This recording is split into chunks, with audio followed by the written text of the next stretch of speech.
ఇక మున్సిపల్ ఎన్నికల ప్రచారాలకు సంబంధించి సిద్దిపేట నుంచి మా ప్రతినిధి రంగాచారి మరింత సమాచారం అందిస్తారు. రంగాచారి, సిద్దిపేటలో మున్సిపల్ ఎన్నికల ప్రచారం ఏ విధంగా సాగుతోంది? Good evening Sindhura. ముఖ్యంగా ఉమ్మడి మెదక్ జిల్లా వ్యాప్తంగా ఇటు 3 జిల్లాల్లో, ప్రధానంగా ఇటు సిద్దిపేట జిల్లా, మెదక్ జిల్లా, అట్లాగే సంగారెడ్డి జిల్లా, ఈ 3 జిల్లాల్లో కూడా పెద్ద ఎత్తున మున్సిపాలిటీకి సంబంధించిన ప్రచార పర్వం కొనసాగుతుంది. మొత్తం ఈ ప్రాంతంలో ఈ ఉమ్మడి జిల్లా వ్యాప్తంగా సుమారు 18 మున్సిపాలిటీల్లో ఎన్నికలు జరుగుతూ ఉన్నాయి. ఎక్కడికక్కడ బీఆర్ఎస్ పార్టీకి సంబంధించిన ఎమ్మెల్యేలు, అట్లాగే ఇన్ఛార్జిగా ఉన్నటువంటి వాళ్ళు పెద్ద ఎత్తున ప్రచారాన్ని ముమ్మరం చేస్తున్నటువంటి పరిస్థితి కనిపిస్తుంది. ఈ రోజు ఇటు పడంచెరు నియోజకవర్గంలోని ఇస్లాంపూర్, అట్లాగే జిన్నారం ప్రాంతాల్లో పెద్ద ఎత్తున ప్రచార పర్వం కొనసాగింది. మాజీ మంత్రి హరీష్ రావు నేతృత్వంలో ఈ ప్రచార పర్వాలు కొనసాగాయి. ప్రధానంగా ఆయన ఈ కార్నర్ మీటింగ్స్ కాకుండా ప్రజలతో డైరెక్ట్ గా ఇంటరాక్ట్ అయ్యేటువంటి విధానాన్ని అమలు చేస్తూ ఉన్నారు. అందులో భాగంగానే జిన్నారంలో ఉండేటువంటి జగన్నాథ్ టెంపుల్ వద్ద అక్కడ ప్రజలతో, ముఖ్యంగా ఆ ప్రాంతానికి సంబంధించిన ఒక 4-5 వార్డులకు సంబంధించిన మహిళలు ప్రజలతో ఆయన డైరెక్ట్ గా ముఖాముఖి అయ్యారు, ఇంటరాక్ట్ అయ్యారు. వాళ్ళ సమస్యలు ఏమున్నాయి, వాళ్ళ సమస్యలు గత 2 సంవత్సరాలుగా ఎట్లాంటి సమస్యలు ఎదుర్కొంటున్నారు, కాంగ్రెస్ పార్టీ ప్రభుత్వ అధికారంలోకి వచ్చినటువంటి పరిస్థితి ఏమిటి, గతంలో ఉన్న పరిస్థితి ఏమిటి అనే విషయాల మీద వాళ్ళనే అడిగి తెలుసుకుని వాళ్లతోనే ఆయన సమాధానం చెప్పించుకునేటువంటి పరిస్థితి అక్కడ కొనసాగింది.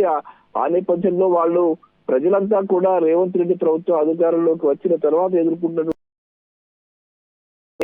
హరీష్ రావుకు వివరించినటువంటి పరిస్థితి ఉంది. వాళ్ళు చెప్పుకుంటున్నారు ప్రధానంగా ఈ 2 సంవత్సరాల్లో ఆ ప్రాంతంలో మంచినీటి సరఫరా అనేది పూర్తిగా తగ్గిపోయింది, విద్యుత్ సరఫరా అనేది కూడా పూర్తిగా తగ్గిపోయినటువంటి పరిస్థితి. గతంలో కేసీఆర్ ఉన్నప్పుడు దాదాపు 24 గంటల పాటు విద్యుత్ సరఫరా అయ్యేదని, కానీ ఇప్పుడు కేవలం 12 నుంచి 13 గంటలు మాత్రమే ఈ ప్రాంతంలో విద్యుత్ సరఫరా అవుతుందని, సాయంత్రం వేళల్లో వరుసగా విద్యుత్ సరఫరా కట్ అవుతున్నటువంటి పరిస్థితి నెలకొని ఉందని చెప్పి వాళ్ళంతా ప్రజలు హరీష్ రావుకు వివరించినటువంటి పరిస్థితి ఉంది. ముఖ్యంగా ఈ ప్రాంతం అంతా కూడా పారిశ్రామిక వాడ. ఈ పారిశ్రామిక వాడలో చాలా ప్రాంతాల్లో పరిశ్రమలు కూడా విద్యుత్ కోతల వల్ల తమ పరిశ్రమలను కూడా పూర్తి స్థాయిలో నడపలేనటువంటి పరిస్థితి ఉందని, కేసీఆర్ హయాంలో పూర్తి స్థాయిలో 24 గంటల విద్యుత్ సరఫరా చేసిన నేపథ్యంలో 3 షిఫ్ట్లను కూడా నడిపినటువంటి పరిస్థితి ఉందని, ఇప్పుడు 3 షిఫ్ట్లు నడపలేనటువంటి స్థితిలో కార్మికులు ఉన్నారని, నైట్ షిఫ్ట్ నడిపేటువంటి పరిస్థితి లేదని, ఓటీలు కూడా వచ్చే పరిస్థితి లేదని చెప్పి కార్మికులు